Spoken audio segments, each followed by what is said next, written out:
Hi there, Tracy Nutton here with another card for you today. Today I'm going to be using a range of Sweet Poppy Stencils products to make this lovely card. So for this card I'm going to use the lovely Sweet Poppy Stencils Wheat Circle stencil. Going to use their pumpkin stamp. It's the rounder one, not the tall pumpkin but the round one. One of the bees off of the bee stamps. I'm going to use a couple of distress inks, scattered straw and gathered twigs. I'm going to use for stamping the sentiment, the bee and the pumpkin, VersaFine Claire Nocturne. It's a really nice one. I'm going to use a couple of different size brushes, Sweet Poppy Stencils brushes. I've got some polychromos pencils in orange, yellow and green, your choice. I've got a lovely sentiment. I've taken the birthday from one of the other stamps and sets from Sweet Poppy Stencils and the wishes, and I've created birthday wishes. I like it when it says happy birthday or birthday wishes, so I've teamed those together. And I begin today with a card base of 14 centimetres by 14 centimetres and my lovely wheat circle stencil. So I pop my card onto the magnetic sheet and then I pop the stencil on top of that.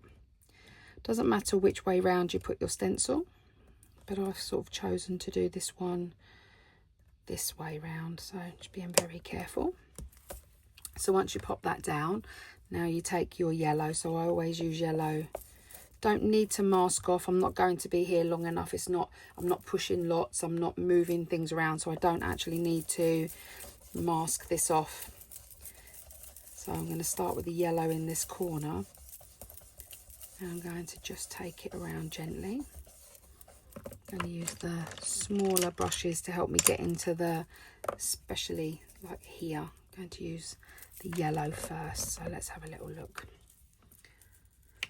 So sometimes to help me take off the extra or the excess and make sure it's not going to flood, I just kind of wiggle it around on some kitchen towel and just move my way around, and then do the same but with the brown, gently building up the layers. So gathered twigs is quite a nice brown. It's not too intense and it's not an orangey one. Like rusty hinge can be quite an orangey brown, so I've tried to go with one that would work quite nice for wheat. Just in again, circular motions, making sure that I'm not missing those fine lines here. These brushes are perfect for that. Just working my way around. Again, when I brush my ink onto my brush, you know, I don't go in and overload it because I don't want it to flood under, but also I don't need it intense. We're creating a lovely frame. This isn't the focal point per se. This is more of a frame, so we don't need it to be quite so intense. I'm going to go back in with my yellow. This time I'm going to go back in with a larger brush, just gentle. Okay, this time I'm going to hold it and just circle. Just making sure that we're just blending that lovely brown and yellow together. Around the outside. And I've not put any brown around this side because I like the idea of, you know, part of it being one colour blending into the next.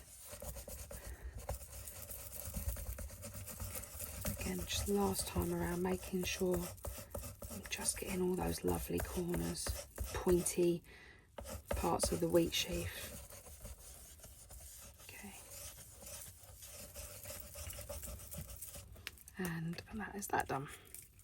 So let's move these to the side carefully. So when I remove my stencil, I lift, I bend my magnetic sheet, not my stencil, and then it lifts off really easily. And then as you can see, we've got a lovely frame ready to receive the pumpkin. So without further ado, let's grab my stamp press. So I use the stamp press for this just by chance. If I don't get a crisp image first time round, then there's no harm done. But this is such a beautiful stamp, and it's such a great quality stamp from Sweet Poppy that actually most of the time I get straight clear, beautiful clear stamped image straight away. So just making sure that it's not on the wheat, making sure that it's only just touching the circle, and kind of making sure that my pumpkin is sitting upright. Okay, take this off. Gentle taps with diversifying knockdown.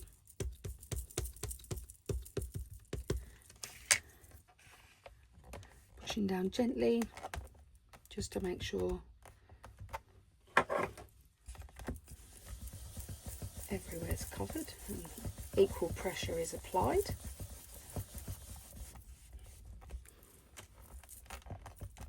Okay, let's have a little look. Perfect first time. This, I did say it was a good quality stamp. So again, I've got my bee and I've got my sentiment. So I don't tend to do those on my stamp press because I don't want to put too much pressure. Sometimes when you do that, you can put too much pressure on to your stamp, and it just makes it a bit more blurred. Let's have a look at this. There we go. So we've got our lovely bee ready.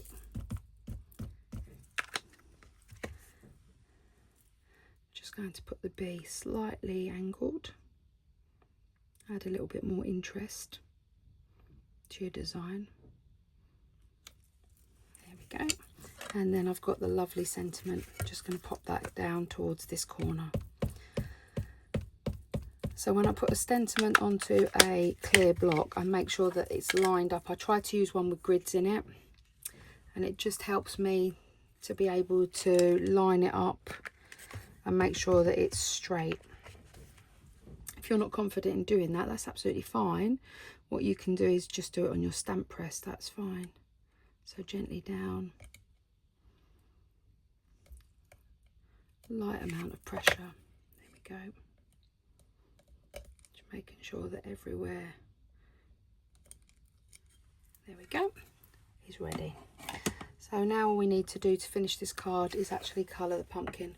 So that's going to take a little bit of time, but I will try my best for you. So I always start with the lightest colour yellows. So I've got a few colours, different shades of yellow. Let's move the rest out for a second. But I always tend to start with the lightest colour and just do the whole of the image. So gentle circular motions as I go round, so that I can just apply a base colour. And I must admit, when I was learning how to, or teaching myself how to colour, I was trying to look at actual objects and think about shading, and you just have to imagine that the light is coming in from either side, and then you can work out where your lights and your darks are, and it's just about practicing. And then I kind of work towards the darkest colour. So from there on in, these stamps from Sweet Poppy Stencils are absolutely amazing. They come with lots and lots of hints and tips on how to get the shading right. As you can see here, those lovely dots show you the contours of the pumpkin and just help you and guide you. But again, this is just something that you just have to spend time on. You know, if you've got a day in your crafty room, you can just stamp lots of images out and just have a go. You know, you'll find a technique for colouring that works for you. Watch some of the videos. But again, this doesn't have to be done with colouring pencils. You could use Sweet Poppy Stencils watercolour pens. You could use watercolour pencils. You know, it's your preference. For me, I quite like a colouring pencil. Sometimes I do watercolour. They're really lovely as well, because you can go in dark and drag the colour out with the, you know, the water brush. Same for Lucy's watercolour pens, but I know that there's a lot more ladies on the design team that are way more confident and much better than I am at creating that shading or using those pens, so I tend to leave that to the experts, as they say. So just following the contour of the pumpkin, getting darker as I go, always building up my colour slowly but surely. So let's go in, and different colour oranges would give you different finishes, so have a play around. You know, there's no right or wrong. Remember, this is your creation that you're making, so there isn't a right, there isn't a wrong. You know, it's just your preference on what you think you like and what's pleasing to the eye. So now I'm going in with my darkest orange, and I'm just going to take my time a little bit here, just making sure that I get the dark orange where it's needed.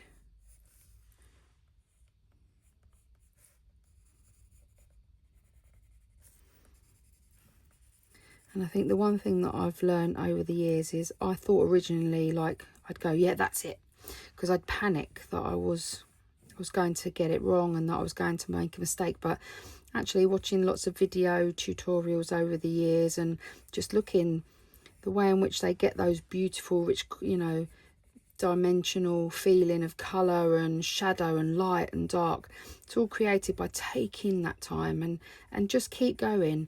You know, I could stop here now, but I feel like it's still quite synthetic and a bit young looking, so let's go back in again. Let's take, you know, the next shade that's slightly lighter and just bring those colours in, you know, blending out those lines, making it look and feel like it's more, you know, of a pumpkin rather than, and it's coloured in with lots of different shades as opposed to just lines. Bringing that round, creating that illusion that we're no longer looking at something that's actually flat on the page, that actually has three-dimensional feel to it. So still keeping some light areas though, just so that, you know, it would be where the sun would come in and catch the top of the pumpkin.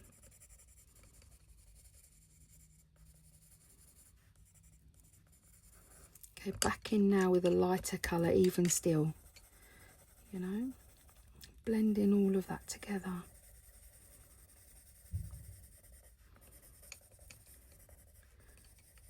And obviously I'm doing it quite quickly because, you know, I don't want you guys sitting there going, oh my goodness, how long is this taking? But also trying to give you some helpful hints and tips so that you feel like you're successful as well. I don't want, you know, to create artwork where people don't feel that they can duplicate or have a go at. So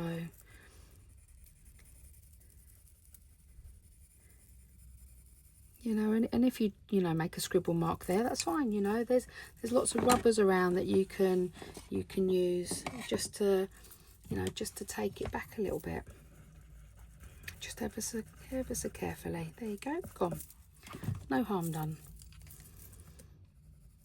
And remember, at the end of the day, we all know that this is just a piece of paper. If I get it wrong, I get it wrong. It's okay, we'll start again.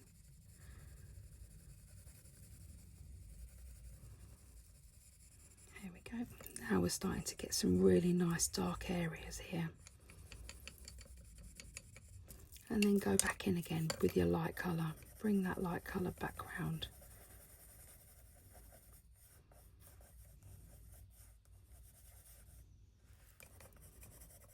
There we go. So now all I need to do is just colour in my leaves. And then we are done. Oh, and my little bee. Here she is. Give her a little bit of colour. So now I'm moving into my green. So again, start with the lightest green. Nice and light. Heading towards the centre of the leaf. Okay, again for this one.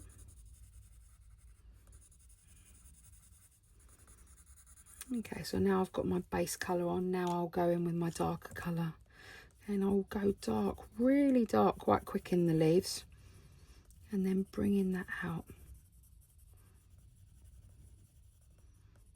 I like the idea of the leaves being really light on the ends. Okay, back in again, just to blend that across. Okay, one done. Again, really nice and dark along the centre of that leaf, bringing it out. Creating the illusion again that there's dimension.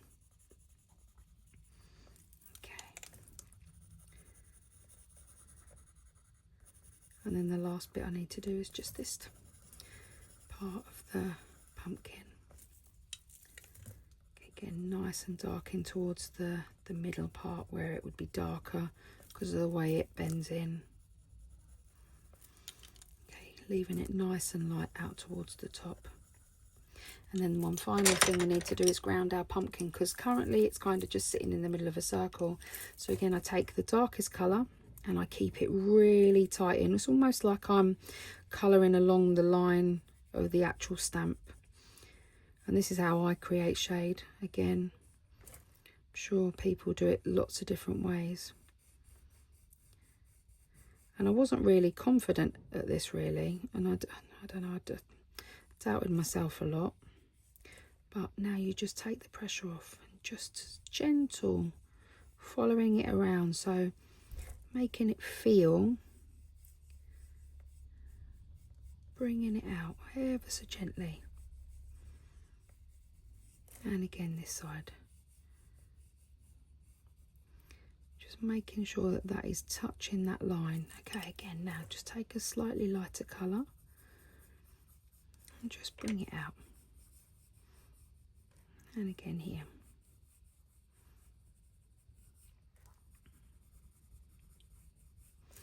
There is no rush, and then just going back in, definitely making sure that there is a nice dark line around this edge. There we go. So there we have our topper. Let me bring it up so you can kind of see it. So you can see it's got a bit more shade to it. You know, I can spend more time on that, but it's okay. So if you want to spend more time on it and get that blending even more, you know, smooth, then that's okay. So all there is left to do is mat and layer this onto my card base. So my bottom piece of card is 14 by 14. This is 14.5 centimeters by 14.5 centimeters. Just going to center that. There we go. And then I'm going to pop it onto a 7.5 inch by 7.5 inch card base. Make sure it's round the right way. There we go. And as you can see on here, I've left some lovely white space, but I could have easily put a sentiment around the edge. This layer here is 18.5 centimeters by 18.5. The white one here is 18 centimeters by 18 centimeters, and then I've used double-sided tape today, but again it's your choice what you mat and layer your toppers onto your cards with. So I just pop that central. There we go. Carefully peel off, and there we have another lovely birthday card. And again you can see the shading's ever so slightly more yellow on this one, but it's absolutely fine. I've gone lighter on this and darker around this side. Have a play, enjoy, have fun, and I really would love to see what you all come up with. But thank you for watching my video today, and enjoy whatever you're doing, and look after yourselves, and I'll speak to you soon. Take care. Bye for now.